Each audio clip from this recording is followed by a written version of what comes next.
যত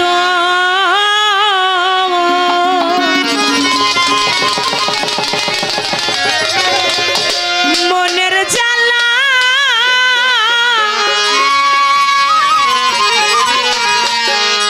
আমি সব তোরে জানাই আমার মান্নান চাই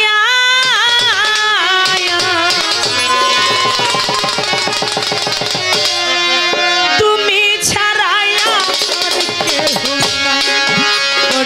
আমার যত মনের জ্বালা সব তোরে জানাই আমার দয়াল রে তুমি ছাড়া ভক্তির কেহ নাই আরে আমার যত মনের জ্বালা সব তোরে জানাই আমার দয়াল আমার যত মনের জ্বালা সব তোরে জানাই আমার দয়াল তুমি ছাড়া আমার কেহ নাই তুমি ছাড়া ভক্তের কেহ নাই আমার মন লাঞ্ছা তুমি ছাড়া আমার কেহ নাই দরদি রে চরণ ধুয়া চলে আমার গোসল করাইও ওই চরণের ধুলা চোখে সুরমা লাগাইও চরণ ধুয়া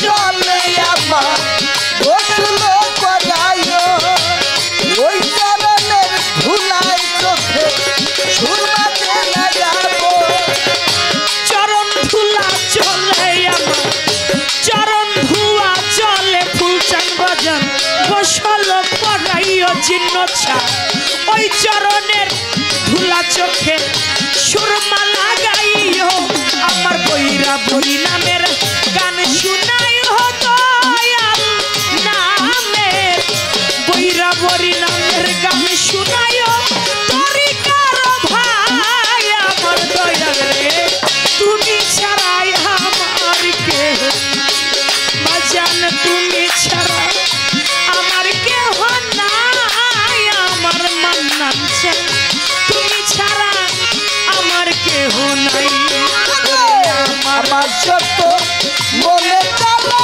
সব তোরে জানাই আমার মন লাঞ্ছা আমার যত মনের কথা সব তোরে জানাই আমার দয়াল তুমি ছাড়া ভক্ত কেহ নাই তুমি ছাড়া ভক্ত কেহ নাই আমার দয়াল তুমি ছাড়া ভক্ত কেহ নাই দরদিরে কুকুর হইয়া তোর দরবার কাটাবো জীবন দিবানিশি তোমার ওই রূপ করব দর্শন করে কুকুর হইয়া তোর দরবারে কাটাবো জীবন দিবানিশি তোমার ওই রূপ করব দর্শন বাহ চমৎকার একটা ভাবের কথা কিন্তু আমার মিরাজ ভাই বলেছেন কার ঘটনা রুহিদাস মুচির ঘটনা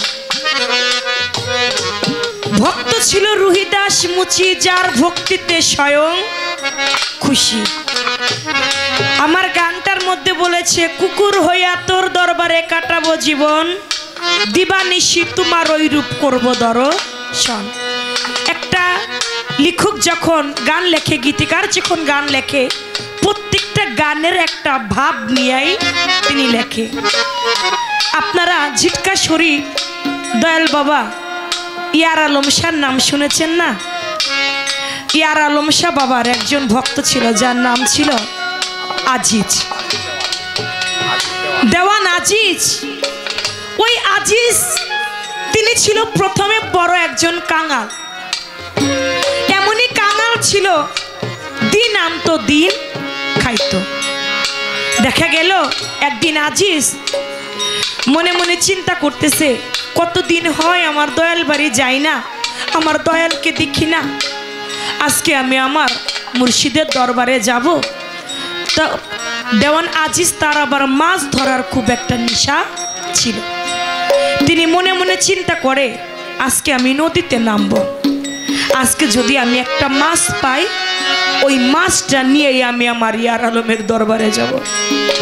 গুরুর দরবারে তো খালি হাতে যাওয়া যায় না, আর আমি কাঙাল, আমার তো কিছু নাই।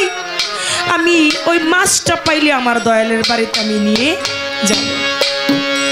দয়াল নাম নিয়ে যখন নদীতে নামছে, সত্যি সত্যি বড় একটা মাছ পেয়েছে।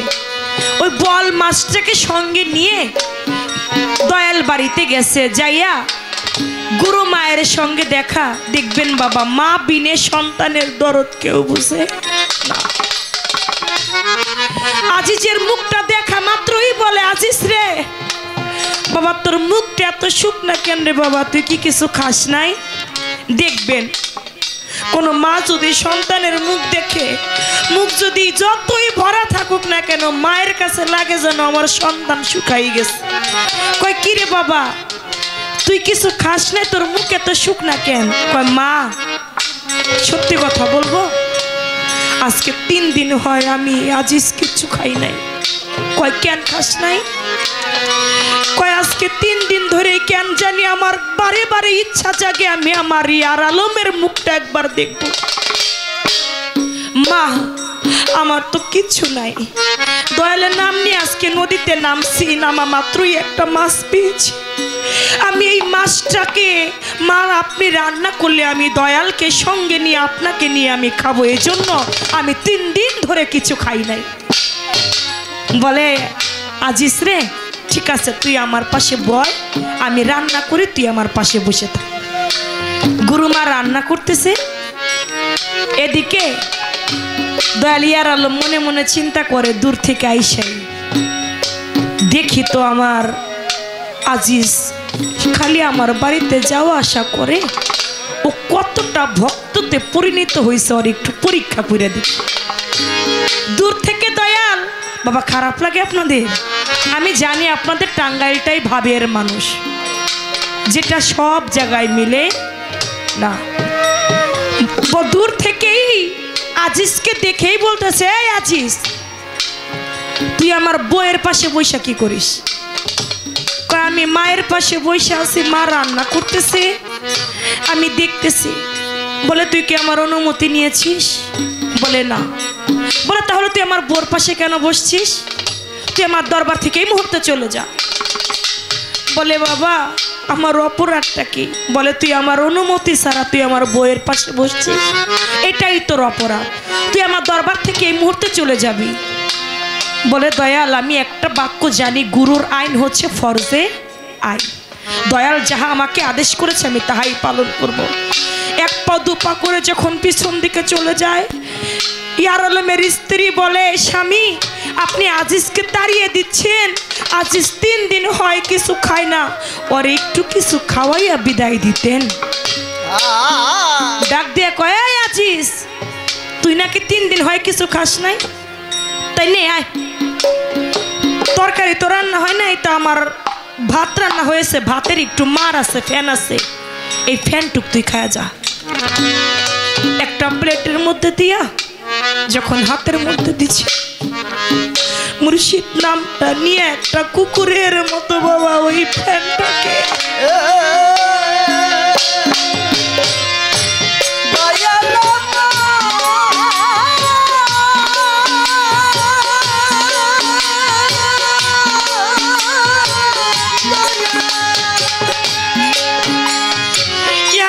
মুখের দিকে তাকায়, আর ভাতের মার ফ্যানের দিকে তাকাইয়া আস্তে কইরা ওই কুকুরের মতো করেই যখন ফ্যানটা খাইতেছে, ইয়ার আলম হাত থেকে প্লেটটা ফলাই দিয়া কয়, আজিজ রে, তুই যে আজ থেকে আমার দরবারের কুকুর হয়ে গেলি রে।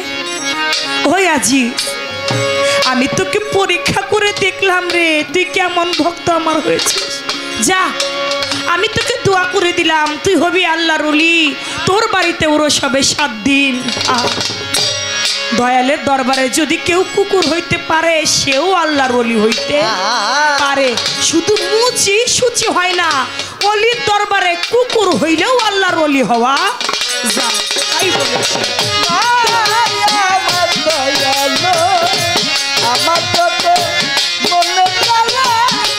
মনে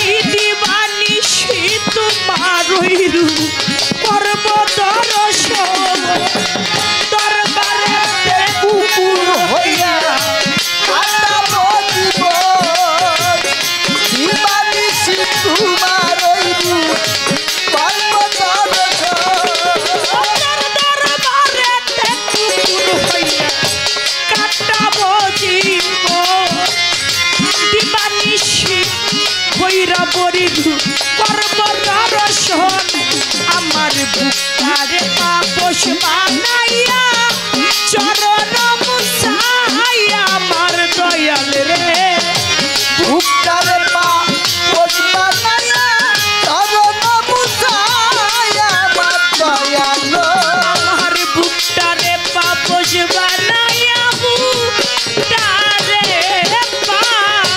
বুকটারে পাপস বানাইয়া চরণ মুছাইয়া আমার মান্নাটা তুমি ছাড়া আমার কেহ নাই ফুলচান বাবা তুমি ছাড়া ভক্তের কেহ নাই আমার সাইনসা বাবা বৈরাবরী তুমি ছাড়া ভক্তের কেহ নাই ওরে আমার যত মনে ব্যথা সত্য যে জানাই আমার দয়ালো আমার যত মনে জ্বালা সত্য যে জানাই আমার জন্মাচ্ছা তুমি বিনে আর মাতে কেহ নাই রে তুমি বিনে আমার কেহ নাই আমার দয়ালো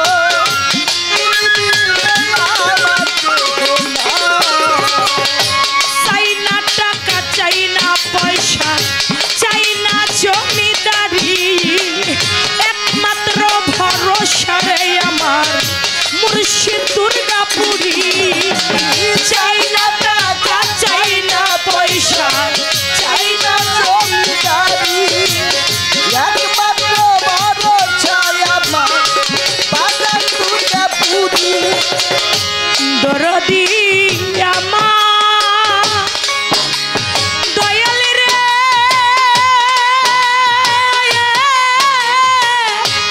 ওই আমার দীনবন্ধু রে